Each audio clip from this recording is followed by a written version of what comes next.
What's up, and welcome back to another kind of funny reaction to The Falcon and the Winter Soldier, episode 4. As always, I'm Tim Gettys, joined by Paris Lilly. We got the Hogan leg drop. He joined the NWO. I'm excited, man. This was a great ending to that episode, man. We have Andy Cortez. Man, I just couldn't sleep last night. It's too good. Greg Miller. How great was the head tilt when Anthony Mackie calls him on it? He untilts his head while he's talking to Bucky. Get him, Zemo. Nick Scarpino. I mean, that last shot, right? The last shot of him just being so like, good. The shield covered in blood. We've never seen that before. It's crazy. And of course, Kevin Coelho. Dude, we all called it. That shield covered in blood. Like, wow.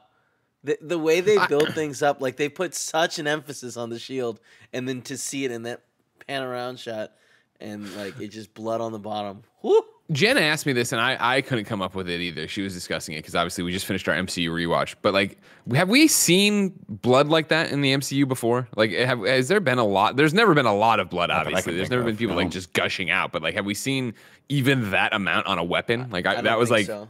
It hit so hard, and obviously it's because it's the shield, and obviously it's us watching this episode, him fall apart and break down. But then to get there and see old Johnny Walker there covered in blood, like, damn. It looks like it was based on a comic cover or something like that. Like it's something that they wanted to be really true to the vision of. That's how, in my opinion, how iconic that shot was. That we will kind of remember that for a long time of just feeling. It had a lot of boys vibes, man. It just felt so wrong, you know.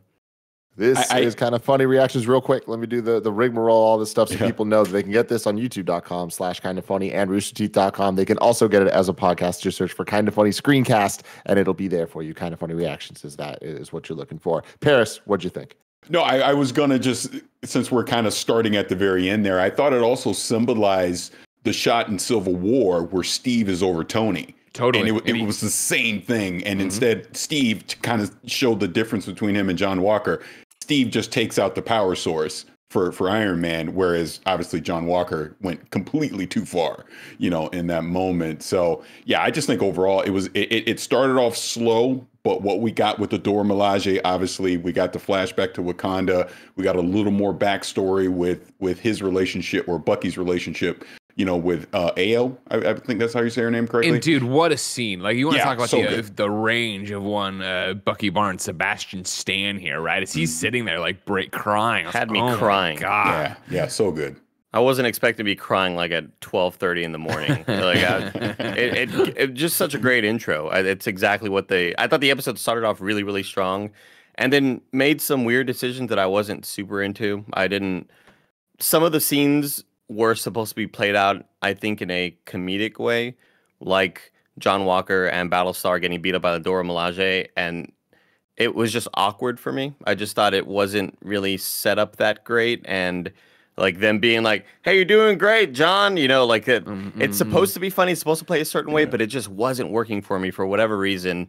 And then Zemo escapes, and then the episode got better and a little bit more back on track. But for a while, they're kind of wavering for me, but I thought it ended incredibly strong. See, I felt that fight scene, I felt like that was very much a like, oh, like shit's about to go bad. Like this is going to push him even one step. Like the whole time I was It needed it. Yeah. It needed it. But what I'm saying is like the vibe I was getting is like, oh, this is going to demoralize him even further. Like this is the breaking point. Like I kept looking at my little brother and be like, they're not even super soldiers. And then he says that.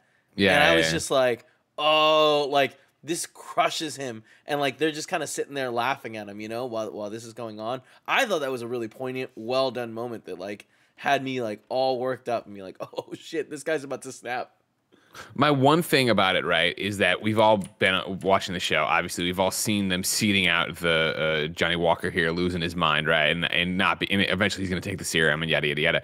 I feel like I could have gone for just one episode that would have broken us from the Falcon Winter Soldier plot and just been about him and showed a more even if it was a flashback getting us to there, a more gradual him like, God, I just can't do this. Because I feel like we've seen it, but I've almost seen it. I feel like it's so forced that those moments have to be so big that they're so big that they seem out of character from the guy we just saw get interviewed by Good Morning America, right? Like even when he a couple episodes yells at Bucky and Falcon outside of the police station, like I understood why he did it, and I was like, oh, but it also felt like we went from him being a 0 or 2 to all of a sudden being an 8, then kind of back. And I'm like, I get what you're trying to. It's just so hard. I think they were a little more subtle than that. I think there was a slight undercurrent of like craziness underneath the surface, right? I shouldn't say craziness. I should say like, I think he did play it pretty well, especially in that scene where he's talking, where they're talking in like the outdoor bar thing, and he's like, "Well, you got 3 medals of honor." He's like, "But we all know what I had to do to get sure, that, right. Like, the worst day we all know that what really went down, and like all this nice exterior that they've put out is not what we are. There is there's a raging storm down there, and I think he was just looking for an excuse to take the serum. And I like that they played it like that, where he asks his friend. He was like, "That was great." He, what is the character? Battlestar. He asked Battlestar, he's like, "Would you take it?" He's like, "Hell yeah, I'd take it." And he'd already taken it at that point. He's like, "Okay, cool. I'm glad I did that." I don't know if he had taken it yet. Well, either way, at some point he took it, and I like the reveal of him grabbing the pipe, and then he bends it, and I had that oh shit moment, like he already took it. And for me, it was Yeah, it was the shield in the wall for me. Yeah, that was Jen caught it at shield in the wall, and then when he kicked the dude down like the flight of stairs and he slammed it, I went, how would a human? Oh, and Jen's like, yeah, he already took it. I was like, oh. See, the shield in the wall thing wasn't the gift for me though, because we saw him like throwing it around when he was just like a mere mortal. So yeah, but not betting it in a concrete wall. Before we move past it, I actually really like this conversation that Nick's talking about, because that was the moment where he's like getting like deciding to take it. But also we see, John Walker just be like, we see the hesitation in him, and it's so cool to see his like Battlestar, his Bucky, be like, no, yeah, we gotta take it, and like it's gonna bring out what's in you, and like you kind of see in his face like there be worry. Yeah, it's gonna bring out all the demons, basically. Yeah, agreed. Yeah. Because again, that goes all the way back to, Captain America, the First Avenger. I forget the doctor's name. Basically said all it does is amplify. Yeah, amplifies who you already are, right? But then we see the parallel of that great conversation with Zemo and Falcon, where Falcon, without hesitation, nope, wouldn't take it even if it was offered to me. And you could see Zemo in a way respected that he was like, oh, okay, good. You realize you don't need to enhance yourself to be the person that you are.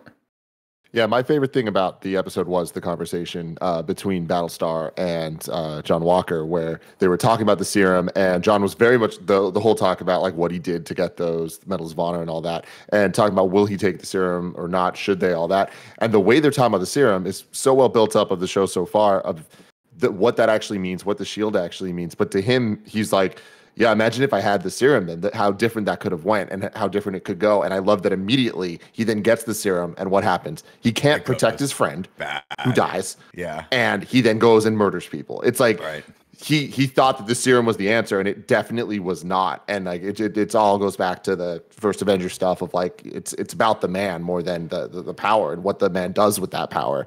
And it was so beautifully done. I agree with Andy that somewhere in the middle of this, and this is episode 4, correct, of the show, which going into it, I kind of expected, I was like, all right, we're going to get the, 2/3 through a movie stuff where it's like just kind of connecting a couple ends to then have the big finale in the next couple episodes. And while it did feel like that, I was very impressed with overall the episode having a lot of meat to it. And it felt like it actually was very substantial. Starting with the Wakanda stuff, I was shocked. And I shouldn't have been with what we ended on last episode, but I really like hearing the music and seeing them actually go to Wakanda. I was like, wow, I love that the MCU is so varied that it can allow this. But I think that when we start dealing with some of our B plot, C plot stuff and having the flag smashers and dealing with them while dealing with Falcon and Winter Soldier, while dealing with Zemo, while dealing with the John Walker Battlestar stuff, all of it has a similar tie about the idea of the serum and what it means to, like, who's right,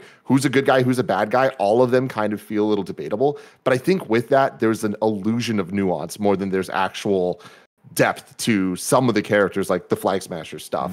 And we were talking last week about, like, I mean, they're just terrorists. Like, they're trying to make us feel for them, but like they're just doing bad things. And more it just feels like a lot of the characters are doing that. And it's like the morally gray doesn't feel so morally gray when it's like, well, it starts just feeling out of character for what they're doing. You know what it is for me, Tim? It feels like they need. There's a lack of overarching antagonist. Like there needs to be a big baddie in this, because when she starts talking about the people that they're up again's, she's talking in kind of vague terms of like we're fighting the system and fighting corporations, and then after a certain point you're like, wait I'm sorry, so who? It's getting a little muddled, and so that altruisticness that we're supposed to see in the character is difficult to see because we don't have that counterpoint on the other end of like the big baddie who's like, yeah, I am kind of terrible and they are fighting against me. It is really complex because they are kind of fighting someone that is like super nebulous, and like they don't have, so they have the power broker. They're fighting the idea, right? But also they're fighting different nations reforming and pushing out, putting borders back up. So that is like such a levy. I think you're right on feeling the way you're feeling, because it is very much like, wait, who's the enemy? Oh, it's just, how do you win this? Yeah, exactly. Yeah, it just seems like the tactics they're using are gonna. They're fighting a global battle, but they're fighting it like town to town. And it's not gonna work. I feel like the whole theme of this show is desperation, right? Like, because it's like they're Carly, or is that's her name? Carly, yeah. Is she's not feeling like she's getting anywhere, so they took the serum, and they're still not getting anywhere. So now she's resorting to this violence. Hold on, I want to hear Paris. Paris been chomping at the bit over here. Let him go. No, because I wanted to put this spin on it, because again, this kind of goes back when you bring Falcon into it and some of the conversations that they were having. So the fact that she's fighting against a post blip world, right? The world has been restored, but it brings it all full circle that maybe Thanos was right, because obviously when everyone got snapped, instead of them fighting each other, the borders opened, the world came together. They were all helping each other, and the Flag Smashers are a symbol of that post-snap world where the world was as one. Now we're in the blip. Everyone's basically back to their bullshit again, and we have borders and we have all this political stuff, and people that were basically going to one country for assistance, they're no longer allowed there anymore. Business as usual sort of thing. Yeah, exactly. So when you look at Carly in that standpoint, I understand her cause, but at the same time, she thought, well, I needed more power to settle, to make things right. So this again brings what Zemo was saying, that they're supremacists, and that was such a cool moment where but also very, very, very like indicative of Zemo's character, where he's taking a group of people that are fighting for a good ideal and he twists it and calls them supremacists. And which just like inceptions that idea into people's brains. They're like, no, they're trying to do a good thing, but he's like, no, I'm going to call him supremacist, even though he would be the archetype of what you would think. But he was kind of right though, because then you take the conversation that Falcon has with Carly, and he basically called her on it, and she kind of didn't. She couldn't justify it. Yeah, he talks her into the corner of saying the thing of like she'd want more soldiers, right? And he's like, well, that's not what I mean. That's not what I mean. He's like, that's what you said. That conversation was so well done, so great.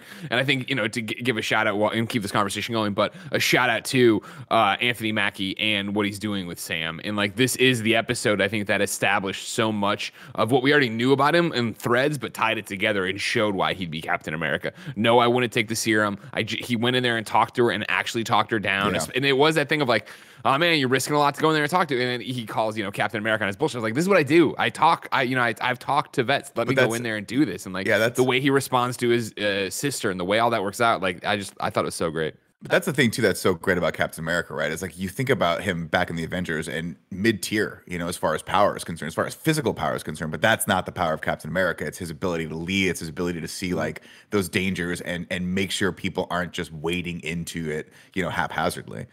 We'll also look at the fact, again, just talking about symbols and the super soldier serum and all that, but even the shield itself, Carly rejected the shield because she saw it as a symbol that was the old ways and should just be destroyed. You see the shield in the hands of John Walker. It doesn't hold the values that Steve Rogers had. Obviously, the end shot we had with the blood. So I think, again, because we know ultimately Sam's going to get that shield. The shield only is a symbol of good if it's in the right hands. You know what I mean? So I think that also ties into this as well. Like, you don't need the serum to be Captain America.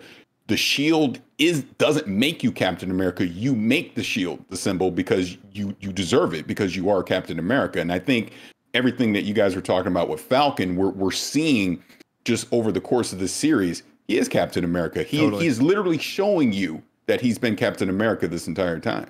There was that great line, right, where when he's talking to Carly about it, right, and she's like, you're either brilliant or the most naive person. Like, you know what I mean? That's like what Steve was, right? That he had an ideal. And it's like, you know, again, going back to the whole, even though they assigned it to Sharon at the funeral in the MCU, right? The Captain America speech of be the tree, plant yourself, and know you move, right? And has a line in here, I forget it now, but it was something, Sam, something very similar to the we don't trade lives, right? Like there are ideals, and Sam is laying them out and showing what his version of all this is. I do want to point out another scene I wasn't super into. Carly calling the sister. Another scene that just didn't quite work for me. It felt we needed it to get to the next part. We needed Sam to be up there angry, and we needed him to rush up there and have this feeling of, you know, there's danger out there. My family's in danger now. How dare she go after my nephew and niece or whatever it was. The two. It just seemed a little too far-fetched for me. I understand what the point of it was. I just didn't feel like it worked out too great with her. First off, with just sister answering the phone. Hey, how's it going? Hey, this is Carly so-and-so. Oh, yeah, you're that terrorist, huh? Like, it just felt really odd. Yeah, it just didn't feel natural, I guess. But I liked it because I felt like it was Carly being like, is your story real? Like, what aspects of your story are real? And then her getting the response of being like, I like you. You know, that, like, I feel like in turn means I trust Falcon more. Well, yeah, she wanted Falcon and Bucky to join her cause, which obviously they rejected. I want to say this because I want to make sure we remember to bring this into the conversation. Who is Sharon Carter working for? I don't think she's the power broker, but it really. I think she's the power broker. You think she? I still think she is. I think she's at least working for him at a minimum, but you could be right. But there's definitely another side to her. They kept saying he as the power broker, and I think that's to throw us off. They kept saying like he's not going to be happy about this and that, and I do think it's kind of just to throw off the audience. Tim's been wanting to butt in forever. Possible. No, I mean, you know, there's just been a ton of stuff, but so this is a weird conversation to have out of order, but I don't think they're doing a great job with Falcon and Winter Soldier now 4 episodes in of making them the good guys just because they're the title characters. Because I feel like we see in the first episode, Falcon's straight up killing people, throwing people out of helicopters and shit.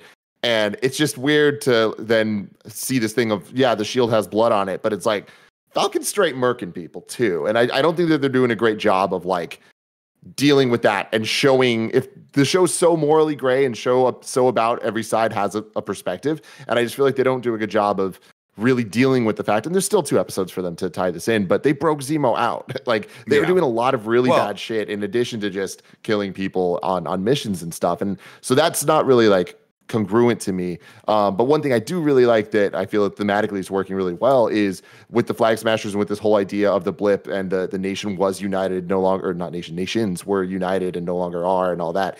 I really like the use of the people with power and how they feel they can assert that power on others. Because even I think it was episode 2, they were talking to Falcon, and it was Falcon talking to the army, to Captain America, John Walker. And he's like, we don't need to work with your rules because we're superheroes. We can.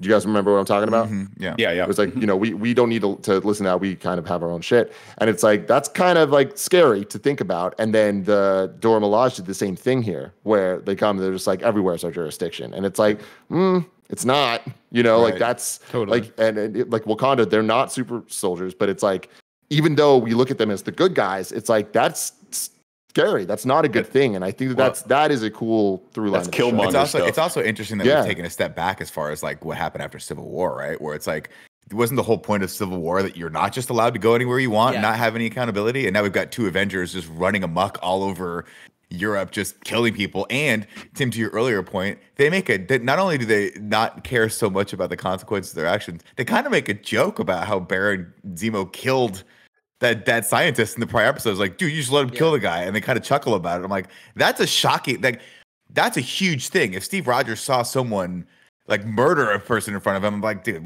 this guy's got to go back, right? There would be some bigger consequences emotionally for that, which I don't think the show's getting to. What you're not seeing though is that the people falling out of the helicopter, Spider-Man's there zapping them to walls like in the video game. Yeah, got it. Yeah. That's also, great. Last thing I want to say is shout outs to Baron Zemo and like just being so exactly so singularly motivated to move for his cause. Like there's that one moment where he sees the serum on the ground and he's like, is that what I think it is? And then he just starts popping the fucking things and just feel like, but also maybe shoot your adversary first, and then you got plenty of time to pop the things on the floor, right? You got a super soldier in front of you. You winged her, and he's like, she'll be fine. She'll stay there for a hot second. No, she's gonna get out. She's fast as fuck. But that's the thing. Like, it's smarter to make it so there's no way to make more super soldiers than to kill one super soldier, right? Oh, I know, but I mean, literally, she's sitting at his feet. I'd be like, okay, I got 5 bullets left in this. And let's like empty 2 that out, seconds later, and then we John can do this Walker thing. fucking hits him in the face with his that shield. was a good point. That was hilarious. Paris? Concussion. Yeah, I actually want to go back to something you were just talking about, Tim, because I think this is, again, the overall thing of the show. His presence is just there. Thunderbolt Ross, exactly what you're talking about. These superpowered beings running amok, not caring about borders, doing all this stuff. The Dora Milaje is like, screw you, we can do whatever we want. This is exactly why Thunderbolt Ross wanted the Sokovia Accords, right? That has to factor into this by the end of this show. Bucky and Falcon shouldn't be able to break Zemo out of prison and not have a consequence to it, right? Mm-hmm. The Dora Milaje shouldn't be able to go around basically wanting to assassinate Zemo without consequence. I mean, obviously what the Flag Smashers are doing, John Walker, what he just did, all of that goes back to Thunderbolt Ross, in my opinion, and the Sokovia Accord. So I do hope they address this by the end. Maybe it's an after credit teaser or something like that, but he has to appear here somewhere. He has to address this. Greg, you had your hand raised. Yeah, it's doubling back to a point that was made a little bit ago, but about, Falcon killing people and knocking them out of the helicopter. Don't the rules of the MCU and how we look at these characters differentiate that between the murder of this other guy by John Walker? Because like Falcon knocking people out of the helicopter is an act of war, right? Those people were armed terrorists up in the air doing all this stuff. They had kidnapped someone. And like the idea on the other side here is this. And granted, I mean, the Flag Smashers have blown up things and done all this stuff, but like I guess it's just the difference of Falcon having the belief that they are redeemable, that they're doing this for a cause, as he's had this conversation with her, and then of course Captain America brutally murdering this guy who's down, who's like done. I feel like there's a difference there between kicking the dude out the helicopter and then taking the shield and bashing this guy to death. Absolutely, but it's adding to what Nick was saying too about the doctor was just shot in front of him, and it's because of them breaking Zemo out and partnering with them. It's like they're responsible for a lot of shit. I agree that the helicopter thing isn't necessarily the best, but it's not just that. That is just one element of a lot. Yeah. We got to wrap up because we got to do Kind of Funny Games Daily and some other stuff. But we'll be back next week to talk about episode 5 of Falcon and the Winter Soldier. Also, we're doing reaction videos to Invincible. It's live right now for Invincible episode 5. Very exciting stuff. Go watch it, Invincible, everybody. please. It's so good. Oh my God, it's so good. Till next week. Love you guys. Bye. Bye.